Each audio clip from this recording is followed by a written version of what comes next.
भारत के इतिहास में अशोक एक प्रमुख राजा थे। वे चंद्रगुप्त मौर्य के पोते तथा बिंदुसार के पुत्र थे। सम्राट अशोक के द्वारा ही बौद्ध धर्म का प्रचार संसार के कोने कोने में होने लगा। नमस्कार मित्रों, आप सभी का सर्वोच्च भारत में स्वागत है। आज हम जिस राजा की बात करेंगे ये भारतीय इतिहास में विशेष स्थान रखते हैं। इतिहास के पन्नों में इन्हें अशोक महान बताया गया है। हमारे देश का राष्ट्र चिन्ह अशोक स्तंभ ही है। इस स्तंभ में 4 शेरों की आकृति को बनाया गया है। इस स्तंभ की खास बात ये है कि इस स्तंभ में चारों शेरों को दर्शाने के बावजूद 3 ही शेर दिखाई देते हैं। गोलाकार आकृति की वजह से किसी भी दिशा में देखने के बाद भी एक शेर दिखाई नहीं देता। अगर आप ध्यान से देखेंगे तो अशोक स्तंभ के नीचे एक सांड और एक घोड़े की आकृति दिखाई देती है। इन दोनों आकृतियों के बीच में एक चक्र भी है जिसे हमारे राष्ट्रीय ध्वज में शामिल किया गया है। ये तो बात हो गई अशोक स्तंभ की। इन्हें इतिहास में महान अशोक क्यों बताया गया, इसके लिए आप वीडियो को पूरा देखें और चैनल पर पहली बार आए हैं तो चैनल को सब्सक्राइब करके बेल आइकन का बटन प्रेस करें। अशोक मगध के राजा बिंदुसार के पुत्र थे। बिंदुसार की अनेक पत्नियां और कई पुत्र थे। एक बार एक मुनि के दर्शन करने के लिए सभी राजकुमार राजमहल के प्रांगण में इकट्ठे हुए और अपने अपने आसनों पर बैठ गए। बालक अशोक जब वहां पहुंचे तब उनके बैठने के लिए वहां पर कोई आसन न था। अशोक जमीन पर ही बैठ गए।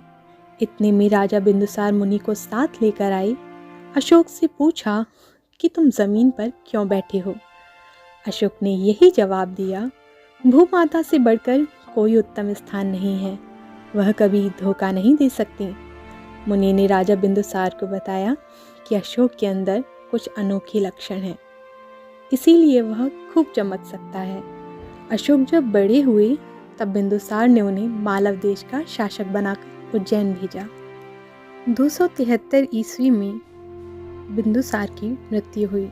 यह खबर मिलते ही अशोक पाटलिपुत्र को चले गए, जो कि मगध की राजधानी थी। राजा बिंदुसार ने यह घोषणा नहीं की थी कि उनके बाद गद्दी पर कौन बैठेगा, मगर अशोक की राजधानी में पहुंचते ही अनिश्चित स्थितियां हट गईं।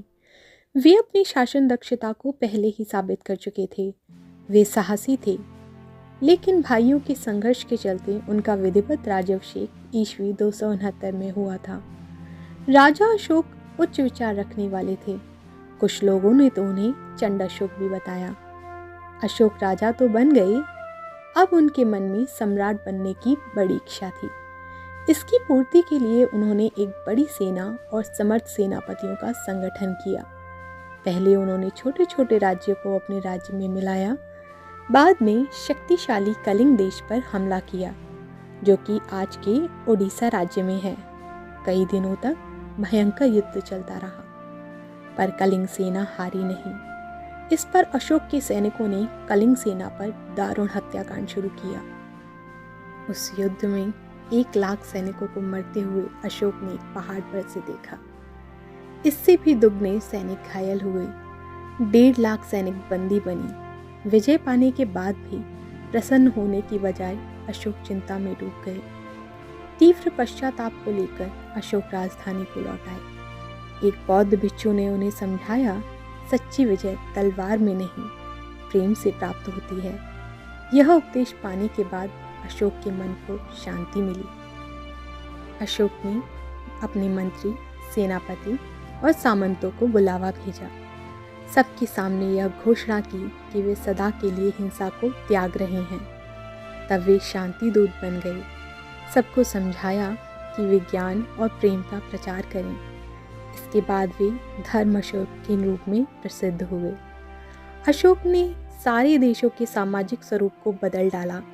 शिलालेखों के द्वारा धर्म सूत्रों का प्रचार किया।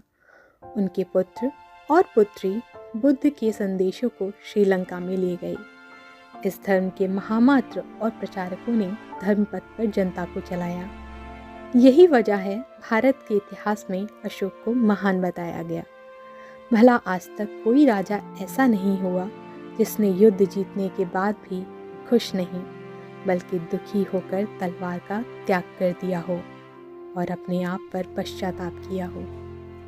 तो मित्रों, ये थी सम्राट अशोक के जीवन पर बनी एक छोटी सी कड़ी।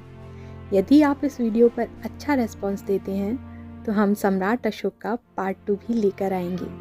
वीडियो पसंद आने पर वीडियो को लाइक करें, शेयर करें और चैनल पर अगर पहली बार आए हैं तो चैनल को सब्सक्राइब करें, बेल आइकन का बटन प्रेस करें। तब तक के लिए जय हिंद।